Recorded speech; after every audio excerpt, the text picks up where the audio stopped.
Last time on آخری معجزہ. تو جب اللہ تعالیٰ کی بہت شدید محبت ہوتی ہے نا تو اس وقت آپ کو الرحمن کا لفظ ملے گا. بہت شدید رحمت. آپ کو تدبر کرنا پڑے گا کہ یہاں کون سی شدید محبت ہے. اسی لیے پھر آپ کو سورۃ الرحمن سمجھ میں آئے گی. الرحمن علم القرآن, جس نے اتنی شدید محبت کی, اتنا مکمل خیال کیا کہ اس نے اس مکمل خیال اور شدید محبت کے ناطے قرآن سکھایا. اس لیے قرآن سکھایا. ہم نے کیا بنا دیا قرآن کو, اور قرآن کس لیے سکھایا گیا تھا, کس محبت سے سکھایا گیا تھا, کیا لحاظ کر کے ہمارا سکھایا گیا تھا. ہم نے کیا بنا دیا قرآن کو. سبحان اللہ.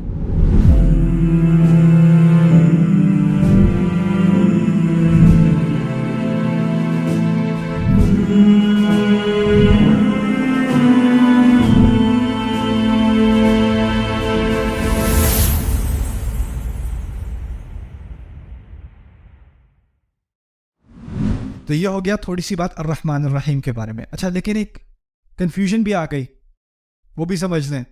رب میں سربراہی کے, سرداری کے معنی تھے کہ نہیں تھے نا. مسئلہ یہ ہے کہ جب کسی کی اتھارٹی ہوتی ہے نا تو آپ کی دو طرح کے مینیجرز ہوتے ہیں. ایک مینیجر ہوتا ہے کہ ایک ایک چیز چیک کر رہا ہوتا ہے, اس کو مائکرو مینجمنٹ کہتے ہیں. کیا کر رہے ہو, کتنا ٹائم لگے گا, اچھا دکھاؤ کیا کیا, ہر منٹ چیک کر رہا ہے.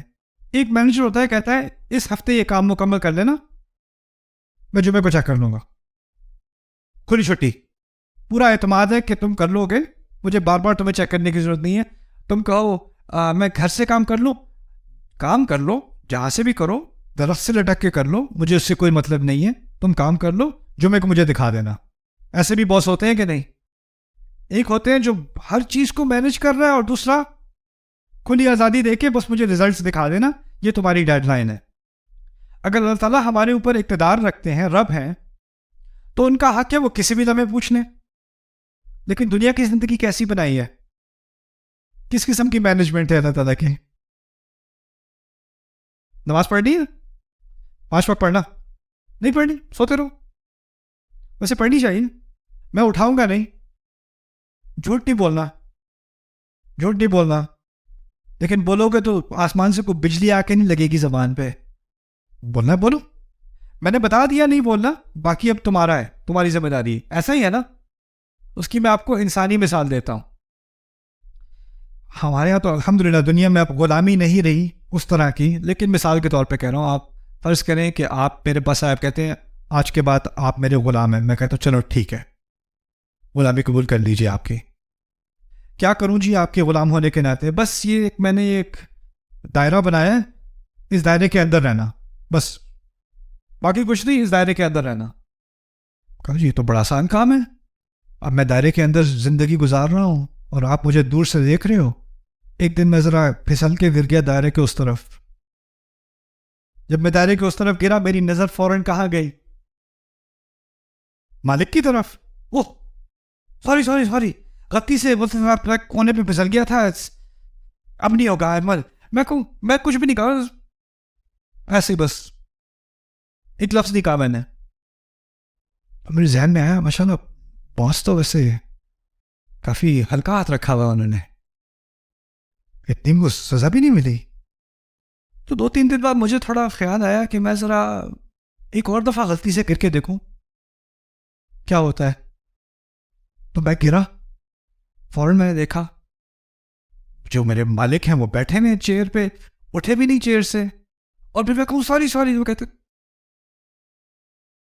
اچھا جی یہ تو اتنا کوئی سیریس نہیں ہے جتنا میں پہلے سمجھ رہا تھا. میں پہلے بہت ڈرا ہوا تھا, کیونکہ مجھے لگا کہ اگر میں اس قانون کو توڑوں گا تو کوئی نہ کوئی کانسیکوینس ہوگا نا, کوئی ساتھ میں اس کے بارے میں مواخذہ ہوگا, کوئی سوال جواب. لیکن کچھ نہیں ہوا.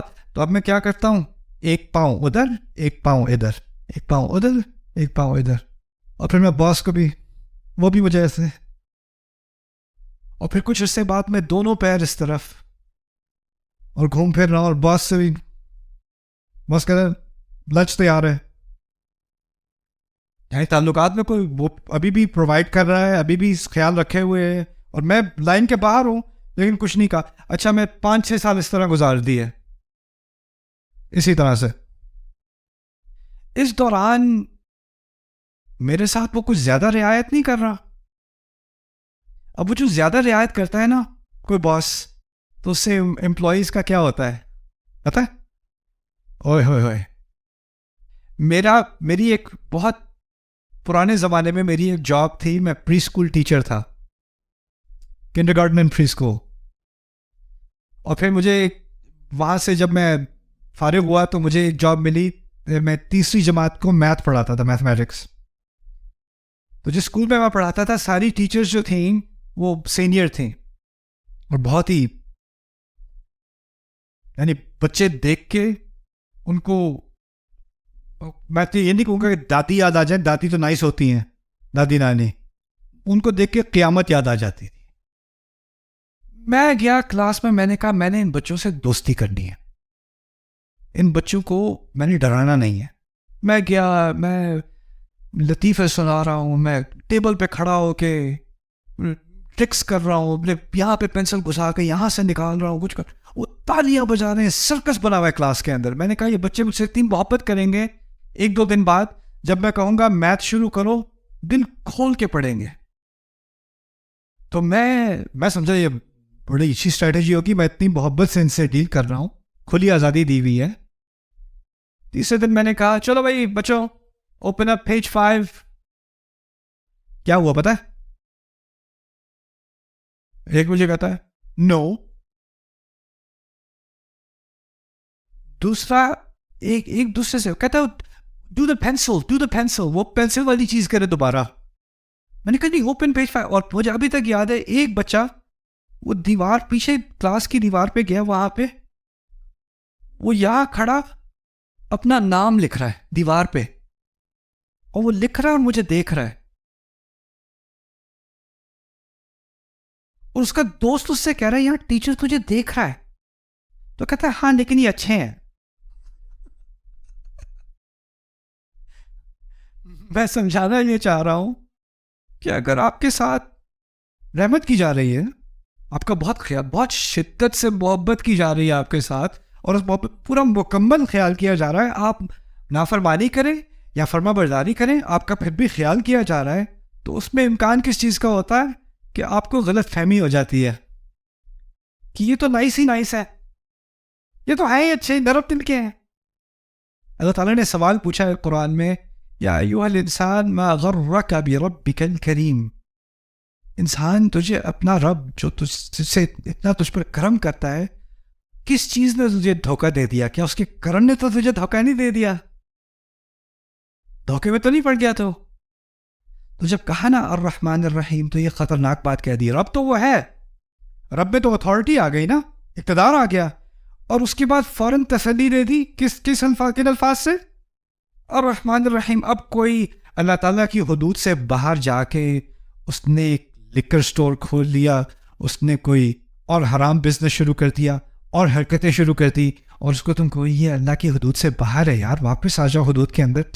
یار تجھے نہیں پتا, ایک لیکچر میں نے سنا تھا الرحمن الرحیم, پتہ ہے کتنی چیزیں, 3 چیزیں ہوتی ہیں الرحمن کے اندر اور 2 ہوتی ہیں الرحیم کے اندر.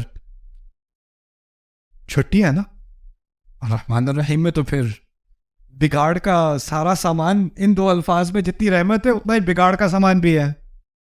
لیکن فاتحہ میں جو بنیادی رشتہ ہے نا میرا اللہ تعالیٰ کے ساتھ, اس کو صحیح یعنی میزان پر قائم کیا گیا ہے. تو فوراً الرحمن الرحیم کے بعد کیا بات کی؟ مالک یوم الدین. فوراً سیدھا ہو گیا بندہ. میں نے کہا تھا نا میں اپنے مالک سے فینس کے باہر میں 5 سال اسی طرح چھٹی گزاری. 5 سال بعد مالک مجھے بلاتا ہے, کہتا ہے یہ جو تم باہر کھڑے ہوئے ہو نا, ہاں مجھے پتا ہے, وہ ایک دفعہ میں آپ نے کہا تھا, لیکن یاد ہے مجھے وہ بھی کیا دن تھے. کہتے میں نے ویسے اس دن سے ریکارڈ رکھا ہوا ہے کہ تم کتنی دفعہ باہر گئے تھے, یہ ریکارڈ ہے تمہارا, اور آج تمہیں اس سب کی اکٹھی سزا ملے گی. اب بات سمجھ میں آ رہی ہے مالک یوم الدین کیا ہوتا ہے؟ انسان سمجھتا ہے کہ اس کی کھلی چھٹی ہے, لیکن بعد میں آگے جا کے فوراً پکڑ ہو رہی ہے نا. اب یہ ایک عجیب صورت ہے اللہ تعالیٰ کی. اس کے بارے میں جتنا کہوں کم ہے. آج سیشن ختم ہونے سے پہلے 2 باتیں میں آپ کے سامنے رکھوں گا, مالک یوم الدین کے بارے میں اور ابھی جو کچھ پڑھا ہے اس کے بارے میں. دو لفظ جو ہیں وہ ایک دوسرے سے بہت قریب ہیں اس صورت میں. ایک رب اور ایک مالک ہے نا, ایک رب اور ایک مالک. اور ان دونوں کے درمیان 2 الفاظ ہیں. ایک طرف رب ہے, ایک طرف مالک ہے, اور درمیان میں 2 کون سے لفظ ہیں؟ الرحمن الرحیم. اب ان دونوں لفظ کے بارے میں سوچیں. ان میں سے ایک عارضی ہے اور ایک مستقل ہے. عارضی والا کون سا تھا؟ الرحمن. اور مستقل والا کون سا ہے؟ اب یہ عجیب کلام دیکھیں اللہ کا. رب العالمین اس زندگی کے بارے میں تھی وہ بات, یا اگلی زندگی کے بارے میں؟ رب العالمین اس زندگی کے بارے میں. اور اس سے قریب 3 ترین لفظ ہے الرحمن جو اس زندگی کے بارے میں ہے. مالک کا لفظ استعمال ہو رہا ہے کس زندگی کے بارے میں, اور اس کے قریب ترین لفظ کون سا ہے؟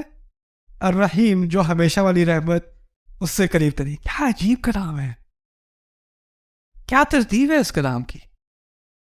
رب العالمین الرحمن الرحیم مالک. اچھا, شروع ربوبیت سے رب, انتہا مالک سے, اور درمیان میں دونوں کے کیا؟ رحمت. یعنی یہ کبھی مت سمجھنا کہ وہ تمہارا, یہ کبھی مت بھولنا کہ وہ تمہارا رب ہے اور تمہارا مالک ہے. لیکن ان دونوں الفاظ سے ڈر لگنے لگتا ہے. لیکن جب ڈر نہ لگنے لگے تو جتنا گہرائی میں اس رشتے کے درمیان میں پہنچو گے تو کیا ملے گا تمہیں؟ رحمت ملے گی. اس کے باہر اتھارٹی ہے اور اندر محبت ہے. رب, مالک, رحمہ. عجیب. الحمدللہ رب العالمین الرحمن الرحیم مالک یوم الدین. اب جلدی سے ان 3 آیات کو میں کم از کم آج مکمل کرنا چاہ رہا ہوں. تو مالک یوم الدین کے بارے میں کچھ چیزیں میں آپ کے سامنے رکھ دوں. یہ بہت آسان ہے سمجھنا. دین سے شروع بات کرتے ہیں. دین عربی میں کہتے ہیں فیصلے کو. دین عربی میں اس کو بھی کہتے ہیں کسی سے آپ کا معاملہ ہو رہا ہونا اور اس معاملے کو مکمل کیا جائے. میرا معاملہ طے ہو گیا, اس کو بھی دین کہا جاتا ہے. کما تدین تدان, جیسے تم دوسرے سے معاملہ کرو گے ویسا تمہارے ساتھ معاملہ کیا جائے گا. یہ عربی کی کہاوت ہے. اچھا, اگر شدید محبت کا ذکر ہے الرحمن الرحیم میں تو اس کا متضاد کیا ہونا چاہیے؟ نفرت, عذاب.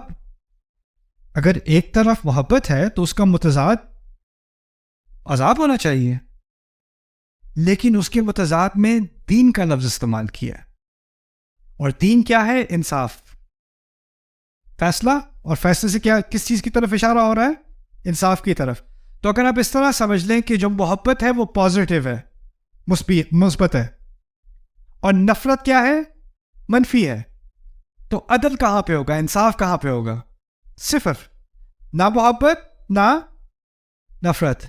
اللہ تعالیٰ نے اس کی اتنی عظیم رحمت ہے, اس نے نفرت کا, عذاب کا, غصے کا ذکر بھی نہیں کیا, منفی کا ذکر بھی نہیں کیا. اگر یہ پورا چارٹ ہوتا نا تو ایک طرف پازیٹیو میں الرحمن الرحیم ہوتا اور دوسری طرف عزیز ذو انتقام ہوتا, المعذب کچھ ہوتا.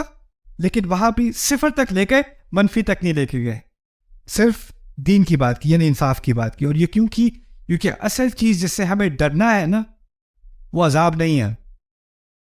فاتحہ کے مطابق اصل چیز جس سے ڈرایا جا رہا ہے وہ انصاف ہے. انہ من سئل یوم القیامۃ فقد ہلک. ایک روایت میں آتا ہے جس سے اس دن ایک سوال بھی پوچھ لیا گیا وہ تو برباد ہو گیا. اللہ تعالیٰ کی رحمت اس دن پتہ ہے کیا ہے؟ کچھ لوگ ہوں گے جن کی کتاب ان کے سیدھے ہاتھ میں ہوگی. اللہ تعالیٰ نے فرمایا ہے, اللہ تعالیٰ ہم سب کو اس میں شامل کرے. اچھا, جس کی کتاب اس کی سیدھے ہاتھ میں ہے نا, اس کے بارے میں کیا کہا ہے کہ وہ سیکیورٹی گیٹ پہ پہنچتا ہے اور وہاں اللہ تعالیٰ نے کہا ہے فَسَوْفَ يُحَاسَبُ حِسَابًا يَسِيرًا, اس کے ساتھ آسان حساب کیا جائے گا. آسان حساب سے مراد روایات سے ملتا ہے کہ فرشتے کتاب کھولیں گے بھی نہیں, گزرنے دیں گے. جی ہمیں بتایا, آپ جائیں, کیونکہ آپ کے کون سے ہاتھ میں کتاب ہے؟ اب آپ نروس، آپ کے ہاتھ میں تو کتاب ہے، لیکن آپ کہیں اگر آپ یہ پیج 130 پہ جائیں تو اس میں ایک حج ہے، وہ ضرور دیکھ لینا. جیسے آپ کا پیپر ہوتا ہے نا، اس میں آپ نے بڑے الٹے سیدھے جواب دیے ہوتے ہیں، لیکن ایک صحیح جواب دیا ہوتا ہے تو اس کو آپ پہلے دکھاتے ہو ٹیچر کو، یہ والا یہ چیک کر لیں ذرا، یہ والا. اچھا یہ اگر پیج 503 پہ جائے تو وہاں ایک شاید ایک ليلۃ القدر تھی میرا خیال ہے اس میں ایک، تو آپ، لیکن وہ فرشتے کیا کہہ رہے ہیں، آپ چاہو خیر ہے نکلو کوئی بات نہیں. عجیب سا. دوسری طرف کہا ہے کسی کی کتاب ان لوگوں کے الٹے ہاتھ میں ہوگی، اللہ ہمیں ان میں سے نہ کرے، اور ان کی پیٹھ کے پیچھے ہوگی، ایسے ہوگی کتاب. نہ صرف الٹے ہاتھ میں، پیچھے. اب وہ خود بھی نہیں دیکھ سکتا کتنی خراب ہے، اس کو پتا ہے خراب ہے، اس کو یہ بھی نہیں پتا کتنی خراب ہے. اب وہ بھی آ رہا ہے سامنے اور اس سے پوچھا جا رہا ہے. اب یہاں پر جب الدین کہا ہے نا، تو اس سے ہمیں اس بات کی طرف اشارہ مل رہا ہے کہ اللہ تعالیٰ اس دن کا بھی مالک ہے. جس طرح وہ رب اس دنیا میں ہے، اس دن وہ رب نہیں ہوگا، اس دن وہ کیا ہوگا، مالک. تو کیا نکل گیا، رب کے معنی میں سے کیا نکال لیا گیا، تحفے دینے والا، خیال کرنے والا، قائم رکھنے والا. جو اس کے نرم نرم معنی تھے نا وہ سارے نکل گئے، اور کیا رہ گیا، مالک. اس دن تو اتھارٹی ہوگی، یا تو رحمت ہوگی یا پھر یہ. اور اگر آپ اس طرح بھی سمجھ لیں کہ رب کے اندر دو پہلو ہیں، ایک محبت والا پہلو بھی ہے رب کے اندر، اور ایک اقتدار والا بھی ہے، تو رب کے اندر وہ جو محبت والا پہلو ہے نا، وہ الرحمن الرحیم میں سامنے آ گیا. اور رب کے اندر جو اقتدار والا پہلو ہے وہ کہا، مالک یوم الدین میں سامنے آ گیا. ان تینوں الفاظ کا آپس میں ایک جوڑ بن گیا. آخری چیز ہے، اور دو چیزیں. یوم، یوم کسے کہتے ہیں؟ اوکے. اللہ تعالیٰ نے اپنے بارے میں ایسی بات کی ہے جو کبھی کوئی اپنے بارے میں یا کسی اور کے بارے میں کہہ ہی نہیں سکتا. فرماتے ہیں دن کا مالک. دیکھیں، آپ کسی پراپرٹی کے مالک ہو سکتے ہو، کسی بکری کے مالک ہو سکتے ہو، کسی کمپیوٹر کے مالک ہو سکتے ہو، لیکن آپ ایک منٹ کے مالک نہیں ہو سکتے، آپ ایک سیکنڈ کے مالک نہیں ہو سکتے. وقت کی ملکیت ممکن نہیں ہے. ایک چیز ہے جو آپ جو بھی کرو، جتنا بھی پیسہ آ جائے، جتنا بھی اقتدار آ جائے، ایک چیز ہے جو آپ کبھی بھی اون نہیں کر سکتے، وہ کیا ہے، وقت. اور وہاں اس نے اس ایک چیز کی ملکیت اپنے سامنے ثابت کی ہے، مالکی یوم. اور اس سے بہت عظیم بات سامنے آ گئی. اگر میں کہوں کہ یہاں پر ایک تھیلا ہو، اور میں کہوں یہ تھیلا میرا ہے، یہ تھیلا میرا ہے، یا یہ بیگ میرا ہے، تو اس بیگ کے اندر جو کچھ بھی ہے وہ بھی کس کا ہے، میرا ہی ہوا نا.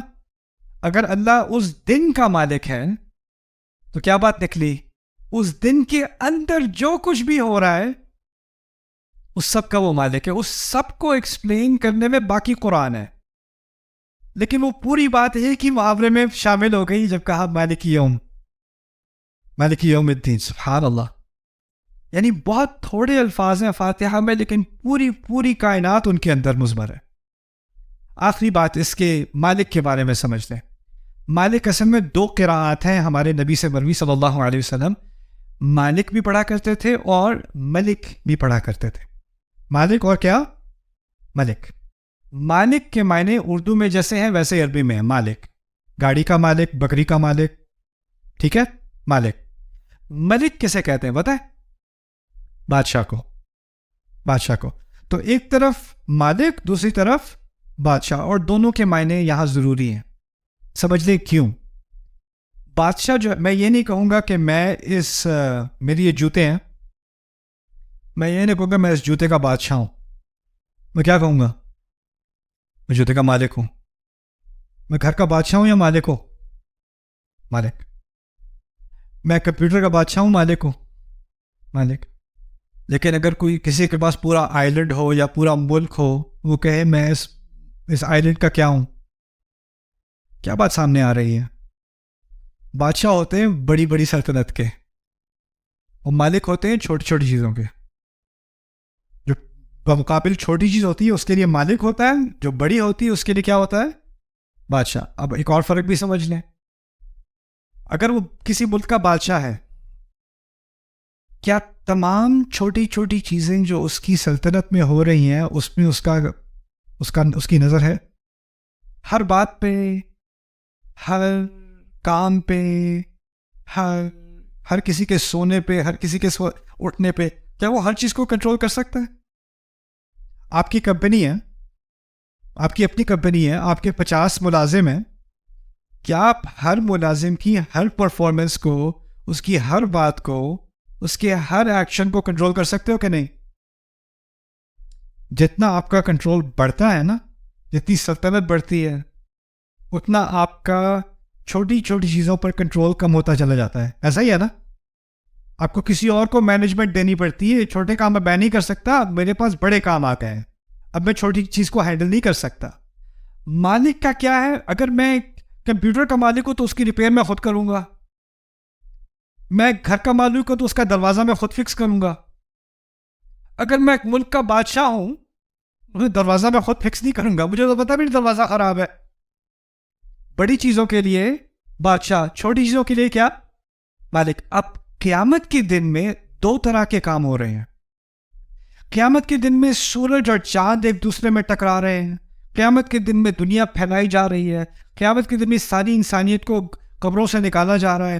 قیامت کے دن میں آسمان پھٹ کے کھل رہا ہے. قیامت کے دن میں سارے فرشتے اتر رہے ہیں. یہ تو بادشاہ کا کام ہے، یہ بڑا کام ہے. لیکن قیامت کے دن ایک ایک عمل کا جائزہ لیا جا رہا ہے کہ نہیں؟ لا یغادر صغیرۃ ولا کبیرۃ. یہ بادشاہ کا کام نہیں ہے. یہ کس کا کام ہے؟ مالک کا کام ہے. رسول صلی اللہ علیہ وسلم نے یہ آیت 2 طرح پڑھی کیونکہ اس دن کچھ چیزیں مالک سے متعلق ہیں اور کچھ چیزیں ملک سے متعلق ہیں. سمجھ میں آئی بات؟ اور دونوں کو شامل کر دیا مالک یوم الدین میں. آپ کے جانے سے پہلے ہم نے 3 آیات کا مطالعہ کیا ہے اس وقت تھوڑا سا. الحمدللہ رب العالمین، الرحمن الرحیم اور مالک یوم الدین. میرے نزدیک قرآن میں اللہ تعالیٰ کا سب سے جامع تعارف، اگر کوئی غیر مسلم ہو وہ پوچھے تم کس خدا کی عبادت کرتے ہو، تمہارا اسلام کا خدا کون ہے، اس کی سب سے جامع تعریف بس یہی 3 آیات ہیں. الحمدللہ رب العالمین، الرحمن الرحیم، مالک یوم الدین. پہلی چیز جو وہ خدا خود چاہتا ہے کہ تم جانو، جس کے بارے میں ہم بات کرنے لگے ہیں، وہ حمد کا مستحق ہے. اس کا نام اللہ ہے. اس سے رشتہ تمہارا رب کا ہے، اور صرف تمہارا ہی نہیں، تمام سوسائٹیز کا، تمام انسانیت کا، ازل سے ابد تک، العالمین. اور اس کو تم سے ایسی شدید محبت ہے کہ جس کا تم اندازہ نہیں کر سکتے. اور یہ بھی تمہارے ہاتھ میں ہے کہ وہ محبت تمہارے لیے ہمیشہ کے لیے رہے، الرحیم. لیکن اگر تم نے اس محبت کا فائدہ اٹھانے کی کوشش کی تو یہ جان لو کہ آج نہیں تو کل نہیں، ایک دن آ رہا ہے، ایک کل آنے والا ہے جس میں پھر پورا حساب لیا جائے گا. اور ایک بڑی چیزیں ہوں گی اور چھوٹی چیز تک حساب لیا جائے گا. مالک یوم الدین. ایک پوری بیلنسڈ پکچر آ گئی میرے سامنے، ایک پوری تصویر آ گئی جس میں نہ اس طرف میں صرف اللہ تعالیٰ سے ڈروں، یا اس طرف میں صرف اللہ تعالیٰ کی طرف سے مطمئن ہو جاؤں اور مجھے کوئی فکر ہی نہ رہے. دونوں کے درمیان میں ایک مکمل بیلنس یہ آ گیا. یہ بات آ گئی ابھی تک فاتحہ میں. اور اس کے بعد جہاں سے ہم کل بات شروع کریں گے انشاءاللہ، وہ ہوگی کہ اگر یہ کوئی بات سن لے تو وہ کس نتیجے پہ پہنچے گا. یعنی اس ساری بات کا، ٹھیک ہے آپ نے یہ باتیں سیکھ لی اللہ کے بارے میں، سو واٹ، پھر کیا اس کا نتیجہ کیا نکلنا چاہیے؟ اگلی آیت اصل میں ان 3 آیات کا نتیجہ ہے کہ جو ان 3 آیات کو سمجھ لے وہ کہاں تک پہنچے گا، کس فیصلے تک پہنچے گا، اور خود ہی سے پہنچے گا. اس سے کہا نہیں جائے گا عبادت کرو، اس لیے عبادت کرو، یہ نہیں کہا گیا. کہا ہے ایاک نعبد، ہم صرف تیری ہی عبادت کرنے کو تیار ہیں، کرنے آئے ہیں. یعنی ہم اپنے آپ کو والنٹیئر کر رہے ہیں، ہم اپنے آپ کو اس نتیجے پر پہنچا رہے ہیں. اس کے بارے میں انشاءاللہ یہاں سے آگے جو اصل معجزات ہیں اس صورت کے وہ آگے آنے والے ہیں انشاءاللہ. اس پہ کل ملاقات ہوگی. Subscribe now to the Bayyinah YouTube channel to watch the rest of this series and more great content from Ustad Nu'man Ali Khan. جہاں پہ باسکٹ بال گیمز اور بڑے بڑے میچز وغیرہ ہوتے ہیں نا, اس نے وہ پورا اسٹیڈیم بک کیا. وعدے کیا کر رہا تھا, اس سال تمہاری ساری خواہشیں جیزس پوری کر دے گا. کیا چاہیے تمہیں؟